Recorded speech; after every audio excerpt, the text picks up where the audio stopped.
Whether you're talking to a logger or an environmental activist, deforestation is a word that makes people uncomfortable, and with good reason.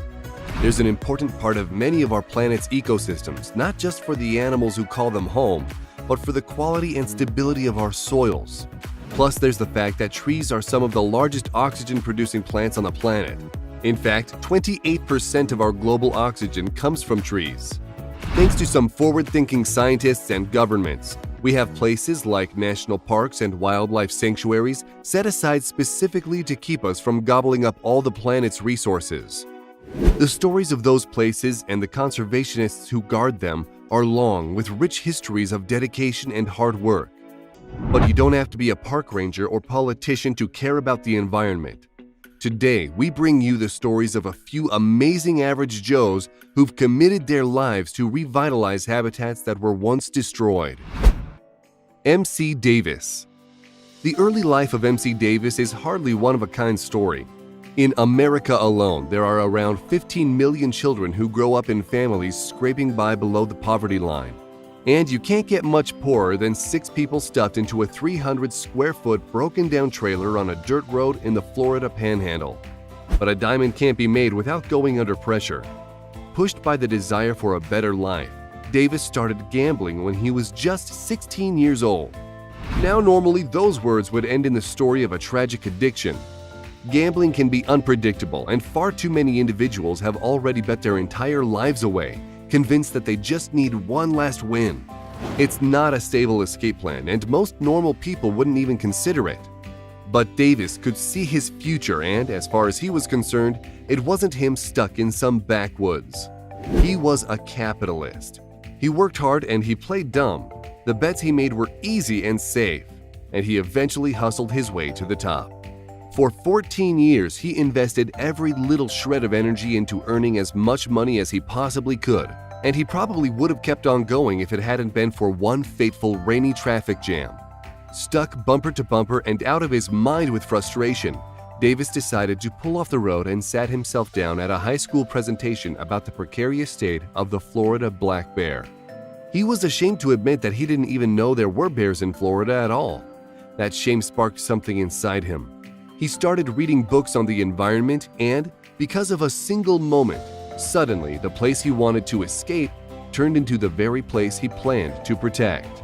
He started dedicating his life and massive fortune to nature. Over the next few years, he bought huge tracts of land and mineral rights, busily amassing the largest privately owned wildlife sanctuary in the southeastern United States. Thanks to his hard work and determination, this unlikely conservationist restored the balance of tens of thousands of acres worth of rich ecosystems.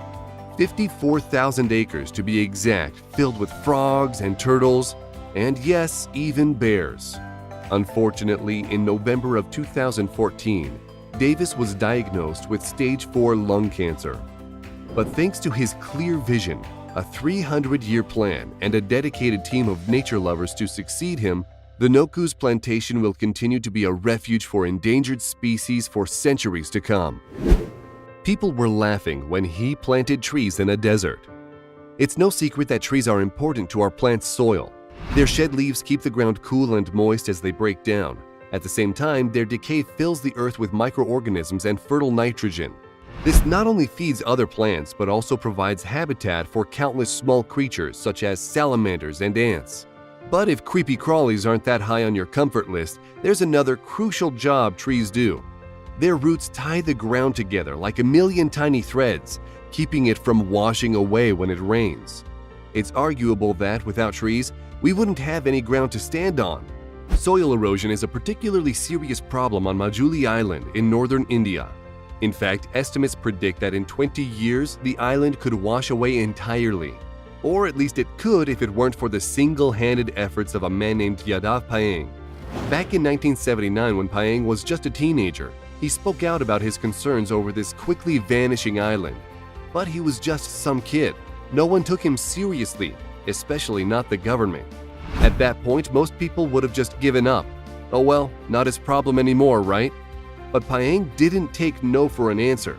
There weren't a whole lot of options for a lowly teenager, so he did the only thing he could do. He planted a tree. And the next day, he planted another. and another. Every day for the next 40 years, he planted a single tree. At first, it was difficult. He had to bring in saplings and settle them into the sand. They needed careful monitoring and care in order to take root and survive their first few weeks. But the more he planted, the better the soil got. Soon other plants began to thrive, and Payang's job got easier. Eventually, he was able to use the seeds of existing trees to plant new ones instead of saplings. Miraculously, his personal sanctuary went largely unnoticed for the better part of 3 decades. You'd think people would see a giant forest go up, but he even built a, shall we say, unusual house, got married, and raised 3 children inside this private jungle without incident. By the time anyone realized it was there, Payang's forest was 550 hectares, or 1,359 acres. That's bigger than Central Park. In an interview, he said that his greatest worry, now that his paradise has been discovered, was poachers.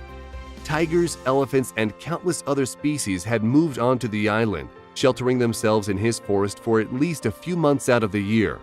The island may very well survive because of Payang, and he has no plans to stop planting. But there are no special protections set in place for this paradise. The only thing that could destroy Majuli now is mankind. Couple plants 50,000 trees in 15 years in northern China. Our childhood memories can be some of the most precious treasures we hold, and it was no different for Tubat and his wife Tusonsagan. Their memories of their hometown in Inner Mongolia are filled with luscious grasslands and lakes, so picturesque they belong on a postcard. The land was filled with life, including a thriving animal population, and rain was a common event. But human encroachment and unforgiving sandstorms ate up the landscape. Over time, everything was swallowed up by the march of the Great Badain Jaran Desert. For most people, that would be it, climate change and all that. But instead of laying down and taking the last kick of an ailing Mother Nature, the couple decided to do something about the desert. And what was their grand plan? Why, it was trees, of course, specifically saxals. These gnarled trees, similar to shrubs or weeds, depending on the species, are tough as nails. Not only are they the type of tree the couple remembered, but they're also probably the only kind of tree that could have survived the harsh desert habitat. We're talking about a tree that most people only water once a year, but that can provide so much to desert people. So, when Tibet retired from his position as a government official in 2002, he and his wife got to work.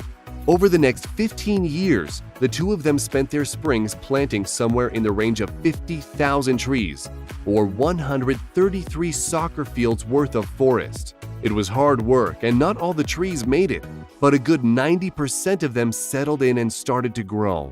And that's because each day they'd get on a motorbike and make an 18-mile journey to their forest. Their days were spent tending to the vegetation, methodically ensuring that each tree got water 3 times a year. It may not sound like much, barely any work at all, but watering 50,000 trees isn't something you get done over a day or even a week. It's a full-time job. Even just getting water out there was a major challenge. If you've ever worked on a farm or set up a fish tank, then you know that water is heavy. Each gallon of water weighs approximately 8 pounds. Since there was no lake around the trees, the couple had to lug in all the water they needed, a task they did themselves at first. They later purchased donkeys to help carry the load. Eventually, as the needs of the forest continued to grow, the couple modified a motorbike to hold 48 gallons of water. This little pet project didn't go unnoticed. Most people laughed at their efforts. After all, who tries to plant a forest in the desert? Their 3 children didn't support their choice at all. The couple had spent hundreds of thousands of dollars on trees, working tirelessly with no help from anyone else. Their house was a rundown shack. So when his wife needed surgery, he was hardly surprised that all 3 of the children not only offered for the couple to stay with them, but they begged them to abandon their forest. They refused, stating that it made them happy to see their desert green again. They have no plans to stop and will continue watering their childhood as long as they can. We hope you enjoyed the video. Let us know which one of these stories really impressed you the most. Do you know anyone who's planted a forest? If you liked the video, don't forget to subscribe and turn on notifications so you'll be the first to know when a new video arrives. Thanks for watching, and we'll see you next time.